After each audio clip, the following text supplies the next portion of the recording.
ആഗോള രാഷ്ട്രീയ ഭൂപടത്തിൽ യുദ്ധത്തിന്റെ കരുനിഴൽ വീഴുമ്പോൾ സാധാരണയായി സംഭവിക്കാറുള്ളത് സ്വർണ്ണവിലയുടെ കുതിച്ചുചാട്ടമാണ്. സുരക്ഷിത നിക്ഷേപം എന്ന നിലയിൽ ലോകമെമ്പാടുമുള്ള നിക്ഷേപകർ ഓഹരി വിപണികളിൽ നിന്നും മറ്റ് റിസ്ക് കൂടിയ ആസ്തികളിൽ നിന്നും പണം പിൻവലിച്ച് സ്വർണത്തിലേക്ക് ചേക്കേറുന്നതാണ് പതിവ്. എന്നാൽ കഴിഞ്ഞ കുറച്ച് ദിവസങ്ങളിലായി കേരളത്തിലെ സ്വർണ്ണ വിപണിയിൽ നാം കാണുന്നത് തികച്ചും വിപരീതമായ ഒരു പ്രവണതയാണ്. പശ്ചിമേഷ്യയിലും അയൽ രാജ്യമായ പാകിസ്ഥാനിലും യുദ്ധ സാഹചര്യം നിലനിൽക്കുമ്പോഴും കേരളത്തിലെ സ്വർണ്ണവില തുടർച്ചയായ 5ാം ദിവസവും ഇടിഞ്ഞു എന്നത് സാധാരണക്കാരെയും നിക്ഷേപകരെയും ഒരേപോലെ അത്ഭുതപ്പെടുത്തുന്നുണ്ട്. പവന് 1,11,880 രൂപ എന്ന നിരക്കിലേക്ക് സ്വർണം താഴ്ന്നപ്പോൾ ഈ മാസത്തെ ഏറ്റവും കുറഞ്ഞ നിരക്കിലേക്കാണ് വിപണി എത്തിയിരിക്കുന്നത്. അന്താരാഷ്ട്ര തലത്തിലെ സംഘർഷങ്ങളും സാമ്പത്തിക നയങ്ങളും എങ്ങനെയാണ് നമ്മുടെ നാട്ടിലെ സ്വർണ്ണക്കടകളിലെ വിലയെ സ്വാധീനിക്കുന്നത് എന്ന് നമുക്ക് ആഴത്തിലൊന്ന് പരിശോധിക്കാം. പശ്ചിമേഷ്യയിൽ അമേരിക്കയും ഇസ്രായേലും ചേർന്ന് ഇറാന്റെ പരമോന്നത നേതാവ് അയത്തുള്ള അലി ഖമേനിയെ വധിച്ചതിനെ തുടർന്നുണ്ടായ സംഘർഷങ്ങൾ ലോകക്രമത്തെ തന്നെ മാറ്റിമറിച്ചിരിക്കുകയാണ്. ഇതിനു പിന്നാലെ പാകിസ്ഥാൻ അഫ്ഗാനിസ്ഥാൻ അതിർത്തിയിൽ നടത്തിയ ഓപ്പറേഷൻ ഗസബ് ലിൽ ഹഖ് എന്ന വമ്പൻ സൈനിക നീക്കം മേഖലയിലെ അസ്ഥിരത വർദ്ധിപ്പിച്ചു. അഫ്ഗാനിസ്ഥാനിലെ പ്രശസ്തമായ ബഗ്രാം എയർസ്പേസ് ലക്ഷ്യമാക്കി പാകിസ്ഥാൻ നടത്തിയ വ്യോമാക്രമണങ്ങളും 9ലധികം സൈനിക താവളങ്ങൾ തകർത്തതും ആഗോള വിപണിയിൽ വലിയ പരിഭ്രാന്തി സൃഷ്ടിച്ചിരുന്നു. സാധാരണഗതിയിൽ ഇത്തരമൊരു ബ്ലാക്ക് സ്വാൻ ഇവന്റ് നടക്കുമ്പോൾ സ്വർണ്ണവില റോക്കറ്റ് പോലെ ഉയരേണ്ടതാണ്. എന്നാൽ ഈ കുതിപ്പ് താൽക്കാലികമായിരുന്നു എന്നതാണ് വസ്തുത. മാർച്ച് 1 കേരളത്തിൽ പവൻ വില 1,26,920 രൂപ എന്ന റെക്കോർഡ് ഉയരത്തിലേക്ക് എത്തിയെങ്കിലും അവിടെ നിന്ന് വെറും 5 ദിവസം കൊണ്ട് 8,000-ലധികം രൂപയുടെ ഇടിവാണ് രേഖപ്പെടുത്തിയിരിക്കുന്നത്. ഇതിന് പിന്നിലെ പ്രധാന കാരണം നിക്ഷേപകർ നടത്തുന്ന ലാഭമെടുപ്പാണ്. വില അമിതമായി ഉയർന്നപ്പോൾ നിക്ഷേപകർ തങ്ങളുടെ പക്കലുള്ള സ്വർണം വിറ്റ് ലാഭം കൊയ്യാൻ തുടങ്ങിയതോടെ വിപണിയിൽ സ്വർണത്തിന്റെ ലഭ്യത കൂടുകയും വില താഴാൻ തുടങ്ങുകയും ചെയ്തു. മറ്റൊരു പ്രധാന ഘടകം അമേരിക്കൻ ഡോളറിന്റെ കരുത്താണ്. യുദ്ധ സാഹചര്യത്തിൽ സ്വർണത്തെ പോലെ തന്നെ ലോകം വിശ്വസിക്കുന്ന മറ്റൊരാസ്തിയാണ് US ഡോളർ. പശ്ചിമേഷ്യൻ പ്രതിസന്ധിക്കിടയിലും അമേരിക്കൻ സമ്പദ് വ്യവസ്ഥ ശക്തമായി തുടരുന്നതും ഡോളർ ഇൻഡെക്സ് ഉയരുന്നതും സ്വർണത്തിന് തിരിച്ചടിയായി. അന്താരാഷ്ട്ര വിപണിയിൽ സ്വർണം വ്യാപാരം ചെയ്യപ്പെടുന്നത് ഡോളറിലാണ്. ഡോളർ ശക്തിപ്പെടുമ്പോൾ മറ്റു കറൻസികൾ ഉപയോഗിച്ച് സ്വർണം വാങ്ങുന്നവർക്ക് അത് കൂടുതൽ ചെലവേറിയതാകുന്നു. ഇത് സ്വാഭാവികമായും സ്വർണത്തിന്റെ ഡിമാൻഡ് കുറയ്ക്കുന്നു. കൂടാതെ ക്രൂഡ് ഓയിൽ വിലയിലുണ്ടായ വർധനവ് ആഗോളതലത്തിൽ പണപ്പെരുപ്പ ഭീഷണി ഉയർത്തുന്നുണ്ട്.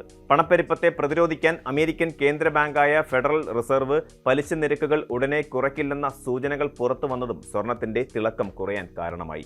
പലിശ നിരക്ക് ഉയർന്ന നിലയിൽ തുടരുമ്പോൾ നിക്ഷേപകർ സ്വർണത്തേക്കാൾ പലിശ ലഭിക്കുന്ന ബോണ്ടുകളിലും മറ്റും നിക്ഷേപിക്കാൻ താൽപ്പര്യപ്പെടുന്നു. ഈ സാഹചര്യത്തിൽ ലോകത്തിലെ മറ്റ് ലോഹങ്ങളുമായി സ്വർണത്തെ താരതമ്യം ചെയ്യുന്നത് കൗതുകകരവുമാണ്. ഉദാഹരണത്തിന് വെള്ളിയുടെ വിലയിൽ കഴിഞ്ഞ ദിവസങ്ങളിൽ വലിയ ഇടിവാണ് രേഖപ്പെടുത്തിയത്. വെള്ളിക്ക് വ്യാവസായിക ആവശ്യങ്ങൾ കൂടി ഉള്ളതിനാൽ സാമ്പത്തിക മാന്ദ്യത്തിന്റെ സൂചനകൾ വെള്ളിയെ വേഗത്തിൽ ബാധിക്കുന്നു. എന്നാൽ സ്വർണം ഒരു ശുദ്ധമായ സേഫ് ഹെവൻ ആസ്തിയാണ്. യുദ്ധം മുറുകുമ്പോൾ സ്വർണത്തിന് ലഭിക്കുന്ന ഡിമാൻഡ് വെള്ളിക്കോ മറ്റ് ലോഹങ്ങൾക്കോ ലഭിക്കാറില്ല. എങ്കിലും കേന്ദ്ര ബാങ്കുകൾ സ്വർണം വാങ്ങുന്നത് കുറച്ചതാണ് ഇപ്പോഴത്തെ വിലയിടിവിന് മറ്റൊരു കാരണമായി സാമ്പത്തിക വിദഗ്ധർ ചൂണ്ടിക്കാട്ടുന്നത്. വേൾഡ് ഗോൾഡ് കൗൺസിലിന്റെ കണക്കുകൾ പ്രകാരം ജനുവരി മാസത്തിൽ ലോകത്തിലെ കേന്ദ്ര ബാങ്കുകൾ സ്വർണം വാങ്ങുന്നതിൽ 80% കുറവ് വരുത്തിയിട്ടുണ്ട്. സ്വർണ്ണവില സർവകാല റെക്കോർഡുകളിൽ നിൽക്കുന്ന സാഹചര്യത്തിൽ കൂടുതൽ വാങ്ങലുകൾ നടത്താൻ ബാങ്കുകൾ മടിക്കുന്നത് സ്വാഭാവികമാണ്. ഭൂമിശാസ്ത്രപരമായ രാഷ്ട്രീയ നീക്കങ്ങൾ സ്വർണ്ണ വിപണിയെ വരും ദിവസങ്ങളിൽ എങ്ങനെ ബാധിക്കും എന്നത് നിർണായകമാണ്. പാകിസ്ഥാനിലെ ലാഹോറിലും കറാച്ചിയിലുമുള്ള കോൺസുലേറ്റുകളിൽ നിന്ന് അടിയന്തരമല്ലാത്ത ഉദ്യോഗസ്ഥരോട് മടങ്ങാൻ അമേരിക്ക നിർദ്ദേശിച്ചത് സംഘർഷം കൂടുതൽ വഷളാകും എന്നതിൻ്റെ സൂചനയാണ്. പാകിസ്ഥാനും അഫ്ഗാൻ താലിബാനും തമ്മിലുള്ള പോരാട്ടം തെക്കൻ ഏഷ്യയിലെ വ്യാപാര ബന്ധങ്ങളെയും ബാധിച്ചേക്കാം. ഖാനയെ പോലെയുള്ള ആഫ്രിക്കൻ രാജ്യങ്ങൾ സ്വർണ്ണ ഖനനത്തിനുള്ള റോയൽറ്റി 5% നിന്ന് 12% ഉയർത്താൻ തീരുമാനിച്ചത് ആഗോളതലത്തിൽ സ്വർണത്തിന്റെ ഉൽപ്പാദന ചെലവ് വർദ്ധിക്കാൻ ഇടയാക്കും. ഇത്തരം വിതരണ തടസ്സങ്ങൾ ഭാവിയിൽ വില വീണ്ടും ഉയരാൻ കാരണമായേക്കാം. നിലവിൽ കേരളത്തിൽ അനുഭവപ്പെടുന്ന വിലയിടിവ് ഒരു താൽക്കാലിക പ്രതിഭാസം മാത്രമാണെന്നും യുദ്ധം ദീർഘകാലം നീണ്ടുനിന്നാൽ വില വീണ്ടും കുതിച്ചുയരാമെന്നുമാണ് വിപണി നിരീക്ഷകർ വിലയിരുത്തുന്നത്. സാധാരണക്കാരായ ഉപഭോക്താക്കളെ സംബന്ധിച്ചിടത്തോളം ഈ വിലയിടിവ് ഒരു സുവർണ അവസരമാണ്. കല്യാണ ആവശ്യങ്ങൾക്കും മറ്റും സ്വർണം വാങ്ങാനിരിക്കുന്നവർക്ക് കഴിഞ്ഞ മാസത്തെ അപേക്ഷിച്ച് വലിയൊരു തുക ലാഭിക്കാൻ ഇതിലൂടെ സാധിക്കുന്നു. എന്നാൽ നിക്ഷേപം എന്ന നിലയിൽ സ്വർണത്തെ കാണുന്നവർ വിപണിയിലെ ഈ ചാഞ്ചാട്ടം ഗൗരവത്തോടെ കാണണം.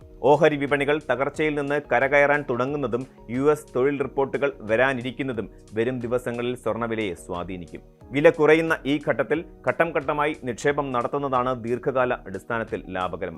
ചുരുക്കത്തിൽ ആഗോള രാഷ്ട്രീയത്തിലെ അനിശ്ചിതത്വങ്ങളും സാമ്പത്തിക നയങ്ങളിലെ മാറ്റങ്ങളും തമ്മിലുള്ള ഒരു വടംവലിയാണ് ഇപ്പോൾ സ്വർണ്ണ വിപണിയിൽ നടക്കുന്നത്. ഒരു വശത്ത് യുദ്ധം സൃഷ്ടിക്കുന്ന ഭീതി സ്വർണത്തെ ഉയർത്താൻ ശ്രമിക്കുമ്പോൾ മറുവശത്ത് ശക്തമായ ഡോളറും കേന്ദ്ര ബാങ്കുകളുടെ മടിയും ലാഭമെടുപ്പും വിലയെ താഴോട്ട് വലിക്കുന്നു. ഈ യുദ്ധകാല സാമ്പത്തിക ശാസ്ത്രം കൃത്യമായി മനസ്സിലാക്കിയാൽ മാത്രമേ സ്വർണത്തിൽ നിക്ഷേപിച്ച് വലിയ നഷ്ടങ്ങൾ ഒഴിവാക്കാൻ നമുക്ക് സാധിക്കൂ. നിലവിലെ കുറഞ്ഞ നിരക്ക് അധികകാലം നീണ്ടു നിൽക്കില്ലെന്നും രാഷ്ട്രീയ സാഹചര്യങ്ങൾ മാറുന്നതനുസരിച്ച് സ്വർണം അതിൻ്റെ പഴയ പ്രതാപത്തിലേക്ക് തിരികെ എത്തുമെന്നും തന്നെയാണ് ഭൂരിഭാഗം സാമ്പത്തിക വിദഗ്ധരും പ്രവചിക്കുന്നത്. കൂടുതൽ വാർത്തകൾക്ക് news 18 Keralam YouTube channel subscribe ചെയ്യുക.